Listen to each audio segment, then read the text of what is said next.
Good afternoon and welcome to IT Carlow. I'm here with Owen MacDonald, head pundit for sport at RTE, and with soccer being his typical favourite genre, I'm going to ask him some recent questions of the World Cup campaign. So first of all, Owen, with the campaign gone and past, Ireland obviously not qualifying, what do you think of the earlier on results in this qualification campaign? I think one of the main reasons Ireland didn't qualify was because of the early campaign, and had some poor results which let them down and basically made it impossible for them to qualify automatically. They lost points against the likes of Austria. They dropped points against Georgia, teams they both should have bet. Poor results yesterday. They drew with them at home. They lost to Austria home, and they drew them away and drew Georgia away, which are very poor results for a team like Ireland. What they should have done early on was to go out, play an attacking style of formation, and look to take the game to their opponents, which they didn't do. So okay. I think the earlier on games were a big letdown for the Irish squad and for the Irish manager and for just Ireland in general. Okay, so the earlier on results obviously being a letdown. What about the team formation, maybe the squad picks, the players picks and the formation on match days? What do you think, or what are your findings on this? Yeah, so I said Ireland went down. They looked to play kind of a counter-attacking game. So they looked to catch teams on the break. That means they sit in for most of the game, and then when a chance arises, they'll attack, they'll try to get one up, and then after that they'll sit back in, they'll try to hold on to a 1-0 lead.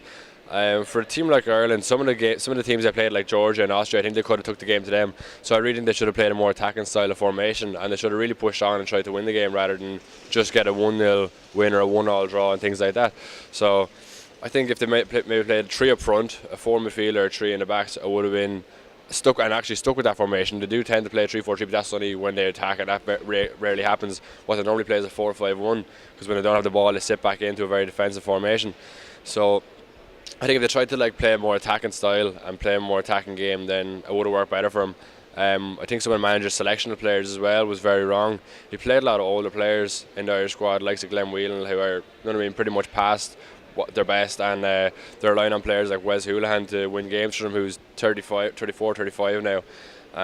He's not starting for his championship club at home, Norwich, so they really need more young players to come in to the squad and to bulk it up and create more flair in the team. Yeah, exactly. And obviously with the last game against Denmark being the overall epitome of the campaign, how do you feel we fared out on that day? Maybe the selection again of the team, or the overall results and decision making by manager Martin O'Neill? Yeah, there was a big mistake made in that game. Ireland did well. They went 1-0 ahead in the first half, and then they took it to 2-1. Denmark took it to 2-1 before half time, so they went into the half at a loss. And I think that was really the turning point in the game, because then Ireland, what they did was the manager Martin O'Neill took 2 defensive midfielders off, and he put 2 attacking midfielders on to try to chase the game, which then made the whole balance of the team. It disrupted the whole balance of the team and made them a lot weaker defensively, obviously. So they went and attacked the game, and they tried to get the win, and then Denmark just caught them. They overwhelmed them, and Denmark ran away 5-1 with the game. So I think, and that was the qualification game. If they had won that game, they were through to the World Cup. So I think that was a huge game and a huge thing for Ireland, you know what I mean, to go and for that to happen. A really important question here. Obviously Ireland set out with a more attacking style press in that game, which they were very uncommon to see in the qualification stage, as you said. Do you think this attacking style did suit them or didn't suit them, obviously with the result going against them? Well, against the team that they were playing, it didn't suit. They were playing Denmark, who are obviously a very good team. They're far better than Ireland. They're ranked far higher in FIFA ratings as well, and they just have so much quality in the team. They've just quality from the backs to the front line, which showed against Ireland. So maybe against a team like Denmark, that wasn't the best thing to do. Maybe sitting in and then catching them on a break was the better thing to do. But against teams like in Georgia and Austria, definitely Ireland should have played a more attacking style, because they have so much flair and they have so much quality in the team.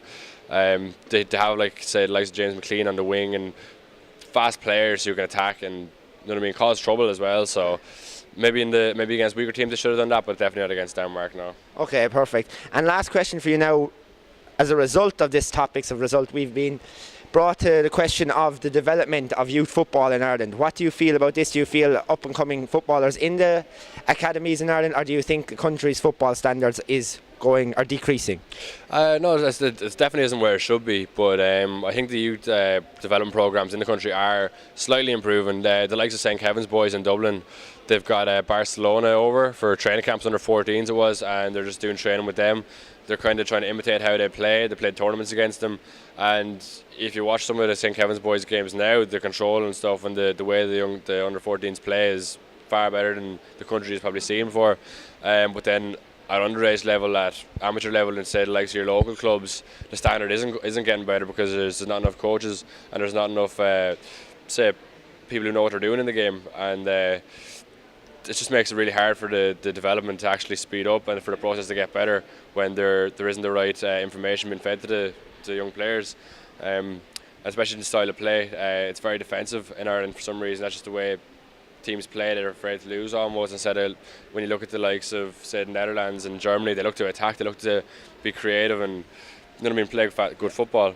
Whereas in Ireland it's kind of like a very rigid style of play, and it's not really developing as much as it could have. So the last time Ireland qualified for the World Cup was 2002. That's obviously a long time ago, so you kind of wonder why the standard isn't improving since then.